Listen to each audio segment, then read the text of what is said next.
Alrighty, good morning everyone. My name is Bennett Gilchrist. This is team sports versus individual sports. Look at the discrepancy of mental health status. Sports are a really critical part of our society, and a lot of that love starts in early to late adolescence of 10 to 18.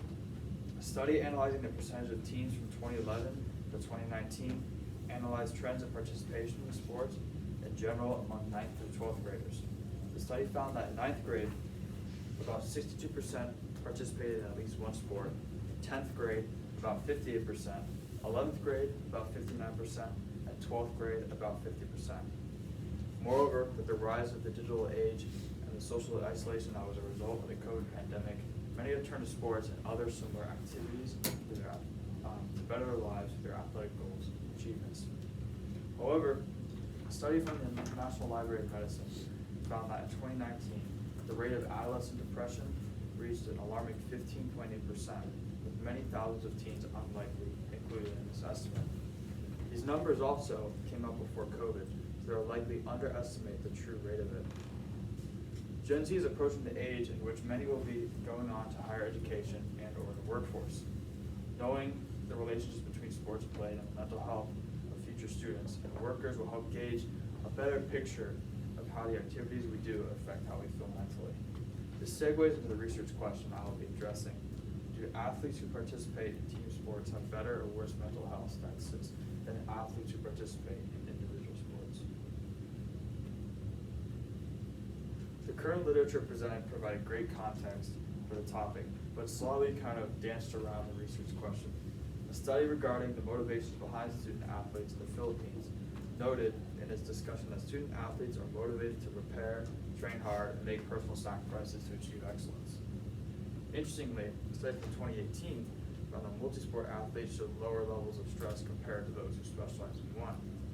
One could say it can make sense that multi-sport athletes are less committed to their sports than those who specialize and are thus working harder to move up or get recruited, for example, in their particular sport.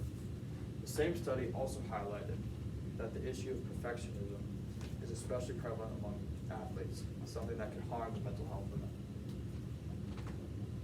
More literature found too that those who make goals have great self-esteem, but those who fail to meet their goals overall, their mental health and their self-esteem is actually lower than those who just didn't do it at all. The Chinese study from 2021 found that those who participate in sports have lower levels of depression than those who simply engage in physical activity, like an aerobics class that we use in this example.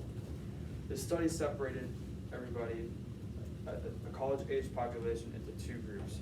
One group placed everybody on the sports teams, and one group placed everybody into aerobic dance classes. Over a 12-week period, the sports group had lower depression levels.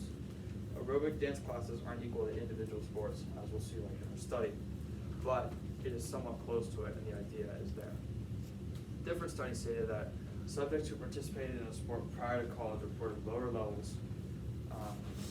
higher levels of self-esteem and happiness. The closest piece of evidence the research question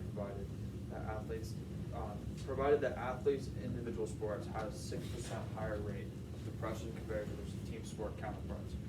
This is a 2019 study, however, it's before COVID, and a lot of things have changed between then. Additionally, this study focused mainly on just the issue of depression, not mental health overall.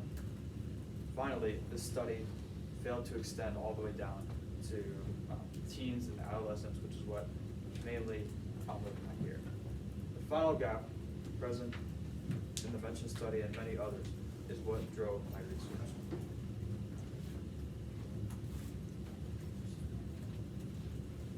The method utilized throughout the survey was a simple questionnaire that surveyed a total of 169 respondents from a Jesuit all-middle school, high school in Phoenix, Arizona. The bulk of the information needed came from the 6 Likert scale questions in the blue boxes that you can see up there on the right. All of these questions were presented with the option to pick a number 1 through 5 to reflect the thoughts on each question. For all questions except for the upper middle one, which is the one with the number 2 on it, a 5 would indicate better mental health and a 1 would indicate worse. Number 2 is just switched around just because of the wording of the question. The 4 demographic questions were critical also to answering the research question in general. More importantly, the sport played question helped gather the most information about the population. In addition to this, there was a question allowing participants to indicate what medical conditions they had, like clinically diagnosed anxiety or depression, and a final open-ended question asking for any final thoughts, and a multiple choice question asking participants to rate overall their whole experience in general, not specific things. The questionnaire method was selected because it proved as an efficient and simple way to gather responses from a large variety of people. The survey was distributed with the help of teachers and staff at the school, and because the survey was so easy to fill out for many people, it was very easy to collect a large number of responses, which is needed for this selection. With the population demographics, we're looking at a pretty even variety of people, with there being a slight bias towards the views of sophomores, varsity athletes, and the biggest three sports, which I'll touch on a bit later. Days played per week was a very even across the board, with the most common being about 5 days per week. When determining the team versus individual sports that we'll look at later in the discussion, the following classifications were made: football, basketball, baseball, soccer, volleyball, hockey, lacrosse, rugby, and crew were all considered team sports. The individual sports, on the other hand, were considered archery, tennis, swimming, track, wrestling, golf, esports, and automotive racing. Yes, there were like 3 kids that did that. Above is a simple chart with the average response out of 5 for the team and individual categories. Most importantly, at the bottom now represents the percent difference between team and individual sports. For example, as we can see on question 6, team sports was 6.44 percentage points higher than individual sports in each category. Importantly, kind of what we're looking at here is that the team sports beat out the individual sports, all of them except for question 1, which is 1.28 percentage points lower. The composite score is essentially an average of the average answers of questions 1 through 6. This is a score out of 5, and it gives a final score for each sport. As seen in the chart above, swimming has the highest score, whereas archery has the lowest. Most scores are within a fairly close range, but as I'll kind of mention later, some sports have significantly more responses than others, which could affect the quality of data. For playing level, the freshmen have the highest score of 3.991 out of 5, followed by JV at a very close 3.921. And varsity and club are next, with 3.807 and 3.806 out of 5 respectively. 4 days a week seem to have the highest composite score of 4.017 out of 5, followed by 6 days at 3.952 and 7 days at 3.954. The important thing to note that the final question about overall experiences and question about medical conditions were both disregarded, as there was too low variety of answers. The final question about overall experiences, there were like less than 10 people that selected either a neutral or below. The scale was very bad, neutral, good, to excellent. Very few people selected anything that wasn't excellent or good. The composite scores of the teams, the team sports was 3.9 out of 5, whereas the composite scores of the individual sports was 0.15 percentage points lower, out of 3.75 out of 5, as we can see right here. The chart on the right again gives us the full statistics of sport by sport basis. Some have more than others. Overall, the data, it was found that, like with the composite scores, the team sports had the higher composite score of 3.9, which was again 0.15 higher than the individual sports. The number exists, but there definitely is a pattern, but the problem is that the trends have very little magnitude. As a result of this, I searched to kind of find what exactly was the predictive variable, since we couldn't seem to find it directly through the statistics. The first possible explanation was that sports were more difficult, was that the more difficult sports would yield higher scores. Basically, like saying before, the sports where kids have to work harder to get onto those teams, they feel better about themselves, basically what they get on that. And that pattern could be there. At a school that was surveyed, the highest three, swimming, baseball, and soccer, would be considered generally highly competitive, but the problem is that these three measures are not easily quantifiable, and therefore they're completely subjective. Another predictor has been the historical success of the programs. Like stated before, the top three have been historically good at the school, but again, there's a bunch of others that kind of contradict this information. For example, the cross program has been one of the best in the country, once they 2 years in a row, and yet they're pretty low on the list on the chart on the left side. Another potential explanation of this is that kids who do more or less participate more or less days per week have better or worse mental health than those who don't. And we found that a pretty uneven discrepancy. The highest score was 4